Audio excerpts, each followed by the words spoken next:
Tā, puiši meitenes, labu vakaru visiem. Tātad svētdiena. Un lasam Dieva vārdu. Tātad pirmā vēstule Timotejam 2. nodaļā. Gribu izlasīt par sievietēm, jo tā tēma ir aktuāla pasaulē un Latvijā. Un notiek nepareizas lietas. It īpaši, kā es teicu, šie harizmāti psihopāti dara nepareizas lietas savās sapulcēs. Ja runā par sievietēm, Latvijā populārākā mums ir Kaseva Mence, un tad mums ir Gunta Maķuhova, un tad laikam Liepājā ir Golgātas draudzē. Laikam Vasarsvēt draudze Golgāta, tur ir viena ar īsiem matiem. Var sakot, jā. Tāpēc palasam, ko Dievs saka. Redziet, kas mums ir rakstīts. Pāvils māca, skatieties, 9. pants. Tāpat arī sievas, lūdzu, sievas, sievietes, jo sieva nevar būt kaut kas cits. Tātad sieva ir sieviete. Piedienīgi tērptas. Lūk, te mēs varētu ilgi un diskutēt par to, kādas izskatās, kā es teicu, pie Jensīša un kur draudzēs visur. Viss manos video, kur es kanālā Darbnīca cepos, ir runa par visu to, kas tiek darīts pret šo, jo ir nepiedienīgi ģērbtas. Lielais vairums River Ventspils, River Rīga un kuris tik nestāstu visās vietās sievas un sievietes ir nepiedienīgi ģērbtas. Pāvils saka, rekur, tāpat arī sievas piedienīgi tērptas. Lūk, pilnīgi pretēji Dieva vārdam dara. Norotājušās ar visādiem, paskatieties, kādas ir riņķi ausīs, riņķi tur, gredzeni tur, tas tur uzkrāsots, tur viss sakrāsots, Reko tur Dieva vārds saka, lai rotājās ar biklumu un pieticību. Zēna meitenes, pastieties uz tām visām, kas ir prieka vēstī, kas ir pie Jensīša. Tur sievietēm ir biklums un pieticība, beidziet, tāpat Eva Mence, seko Jēzum šis YouTube kanāls, vai kas viņi tur ir, beidziet. Vārds biklums un pieticība nav šo cilvēku leksikā. Lūk, un rekur tālāk turpinās šis negatīvais, nevis krāšņi tērptas. Par krāšņām maturotām. Zeltu pērlēm vai dārgām drānām.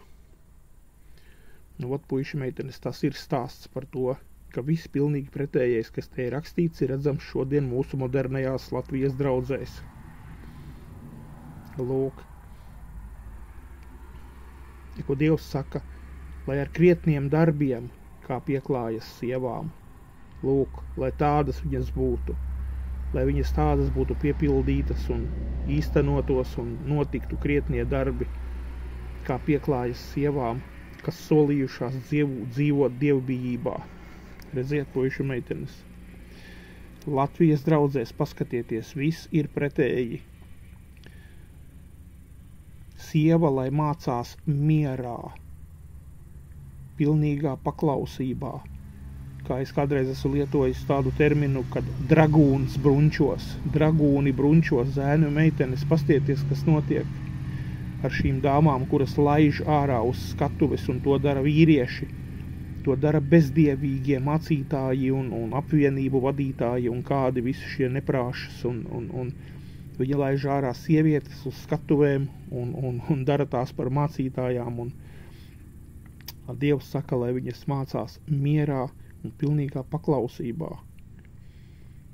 Redziet, un te ir teikts, man saka vēl apakšā komentārs, sievietes nevar mācīt, Rakstvieta ir, es neļauju sievai vīru mācīt, sapratāt? Tālāk ejam. vai valdīt pār vīru, bet tai jāpaliek mierā. Vot te ir šis feminisms, kas sākās tur Amerikā, vai kur, vai kad viņš tur sākās gadsimtu atpakaļ. Ja? Kad bunts kādā mierā, sievietes sāk līst ārā, paļca vējeram, mēs ar kaut kas būsim, pasaulē visādas Katrina Krik, un kādas es tur pasaulē vēl neredzu, visas Joyce Maiere un pārējās, visas sievietes, kas ir iznākušas ārā, tas viss ir pret Dievu, pret Dieva vārdu. Un nožēlojumi, protams, ir, ka tur sēž vīrieši un klausās atvērtiem žokļiem, kā sievietes viņu māca, kaut gan Dievs pilnīgi aizliedz, kur, ja, mācīt valdīt pār vīru, tām jāpaliek mierā. Un Dievs paskaidro, kāpēc, jo Dievs pirmo izveidoja Ādamu, tikai pēc tam Ievu. Tad Dievam ir princips, ja, un viņš nemainīsies. Un tālāk viņš vēl piebilst, ja kādam ir pa maz atgādina grēkā krišanās notikumu, ja, viņš saka, ne jau Ādams tika pievilts, bet sieva, viņa izdarīja pārkāpumu.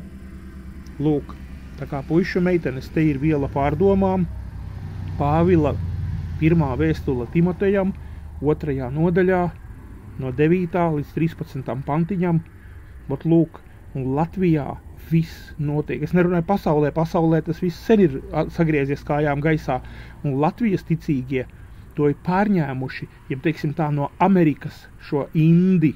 Tas viss sākās Amerikā, un visi sludinātāji no Amerikas, kas brauc uz Eiropu, te uz visām vietām, tie ir šo indi, šo maldu mācību, šo nepaklausību Dievam, jo ja sievietes dara visu pret šito, kas te ir rakstīts, tā ir totālā nepaklausība Dievam.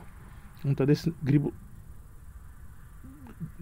gribētu redzēt, kādā veidā šīs sievietes nokļūs debesīs. Jo nepaklausība un bunts, tas ir šis pride, šis lepnums. Nevar šīs sievietes nokļūt debesīs, kamēr viņas nepārstās šo darīt. Saprotiet, tas ir apdraudēta viņu mūžīgā dzīvība.